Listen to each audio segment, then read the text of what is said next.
Let's go old school with this top 3 lures for wintertime. That's right, FFS, get out of here.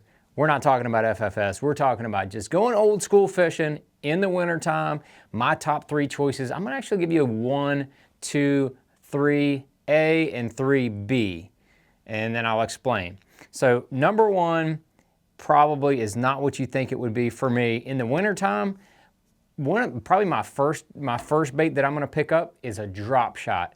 But the big difference in the wintertime is that I'm gonna have a little bit longer leader, and I'm really gonna be focused on bait fish specific type baits and bait fish colors on that. So number 1, we got a little 3-inch spunk shad and goby bite. I've got that on a drop shot, and as you can see, it's a little bit longer leader, probably about a 18-inch leader.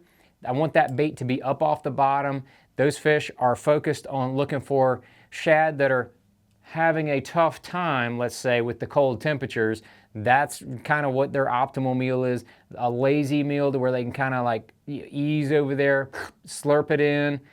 They're kind of programmed in that wintertime, I feel like, for really going after the bait fish, and those bait fish colored drop shot baits seem to do a lot better for me. Like that late fall, they really start to turn on, and then all through the wintertime.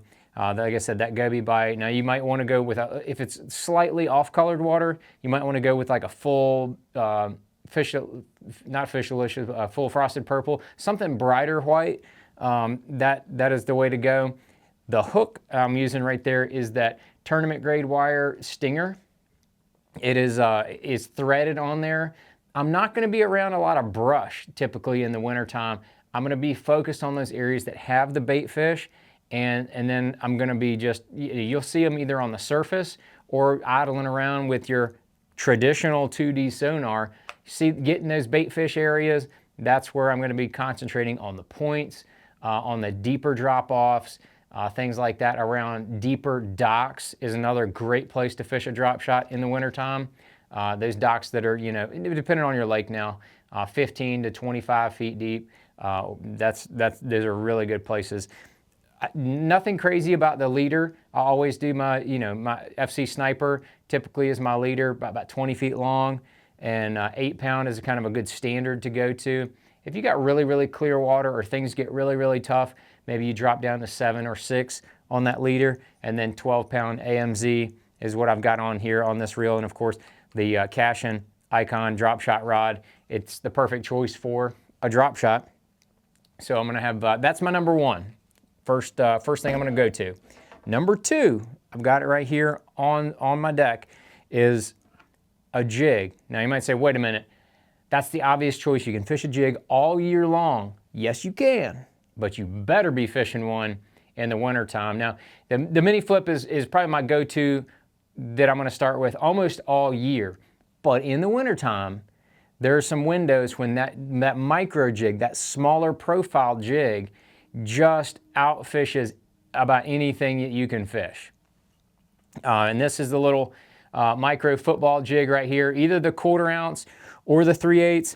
If I'm fishing deeper than 10 feet of water, I'm probably gonna go with that 3/8. If I'm fishing, like 4 to 12, I'll probably go with the 1/4 ounce. Got that Missile Baits Micro D-Bomb on the back. I like darker colors.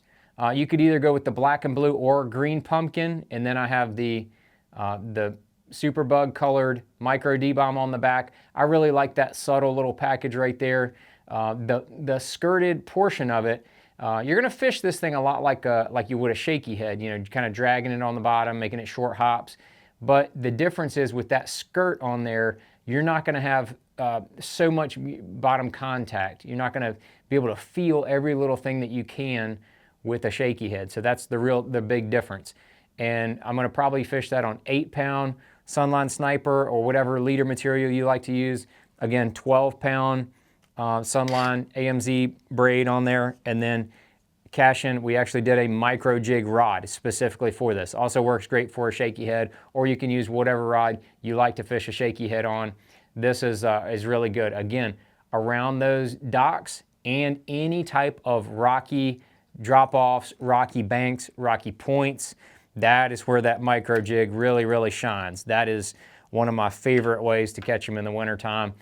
You can't fish too slow. You don't want to let that thing settle in the rocks. Like if you know that that thing's coming through some rocks, you don't want to let it settle, because that's a sure enough way to, you know, hang up a micro jig or a shaky head for that matter, or any other bait.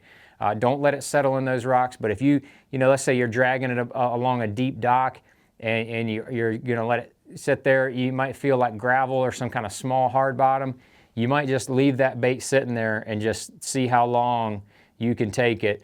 Especially if you've gotten a bite or two in that area or in that depth range, slow down in that depth range. If you feel like they're in that 10, 12 foot range, you know your bait's in there, slow down. If you feel like that those fish are in that 18 to 25 foot depth range and you're in that depth range around a dock pole or on a point somewhere where that hard bottom is, slow down. Let those fish, a lot of times they'll come to it and look at it, and then that little micro jig skirt just keeps flaring out, and you move it a little bit, it'll come back down, it'll flare back out, and then that's when they tattoo it. So don't fish too fast in the wintertime with that micro jig. You will catch a ton of fish. Okay, so now to 3A and 3B. 3A is going to be an A-rig. You get it? 3A, A-rig? Ha! Gotcha. But this is such a great wintertime lure.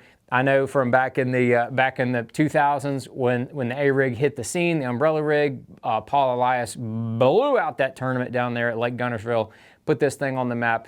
Things have evolved immensely since then. Hog Farmer makes the best line of A-rigs, in my opinion. They make all kind of different rigs. This is the one that has the 3 teasers on it and then the 3 hooks, so it's allowable to be thrown in Tennessee and most every other state. But this is kind of a little configuration I've come up with. I think it's really cool. For me, when I'm throwing an A-rig, I throw it almost like a spinnerbait. I'm covering water. I like conditions where I've got wind or rain or something else like you would throw a spinnerbait in. Those are the kind of conditions where I want to throw this A-rig. Now, does it work in the sun and the slick? Absolutely it can. But from what I've seen over the years, the last handful of years, you need a little bit of wind or a little something going on. You got a big cold front and it's like nasty and you barely want to get out there. You may want to have that A-rig tied on. I like to have some baits with a little kick to them. So this is a little Shockwave 3.5s in Frosted Purple.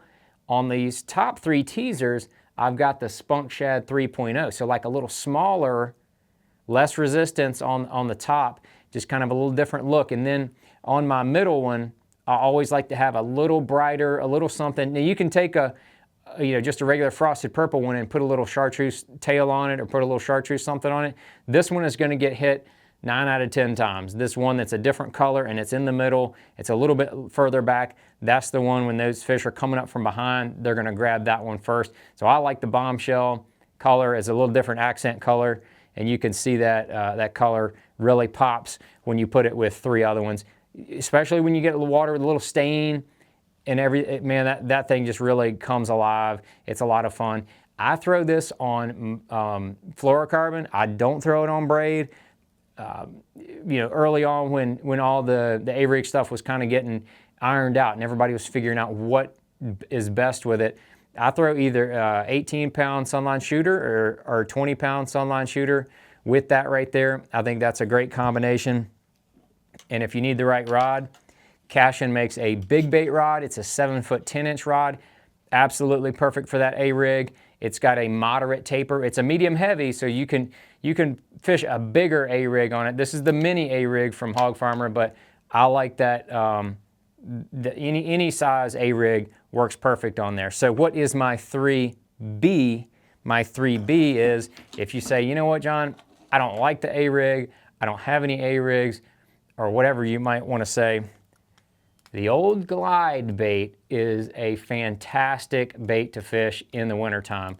And you might think, well, the fish aren't active, they aren't moving around, all that kind of stuff. I beg to differ. A lot of times in the winter, the bass get to keying in on gizzard shad. If your lake or river has gizzard shad in it, you probably need to be throwing a bigger glide bait. Now this is a Chad Shad from Sprout. This is not a big glide bait. This is what I call a normal size glide bait or a regular size glide bait. This is not too big. All you're gonna do is reel it. The bait's gonna start to go side to side, and then you just work it with reel bumps. Very simple. You're gonna fish this very similar to the way you would fish a jerk bait. So what you're gonna do is you're gonna throw this around cover at various angles. You're not gonna throw it in cover. So the fish are gonna come out from the cover and attack this thing. So you wanna kind of play the angles game to whether you either throw it at the bluff and then kind of make it look like a dead shad is coming off the bluff. You can go along parallel the bluff. You can throw it around docks, laydowns, brush piles, over top of brush piles, exactly like you fish a jerk bait. You could throw this a little bit bigger glide bait. You might have fish come unglued on it that you never even thought would be that aggressive in the wintertime. So that's why I have to mention it as my 3B on the old school wintertime baits. By all means, get out there and fish in the wintertime. I love fishing in the wintertime.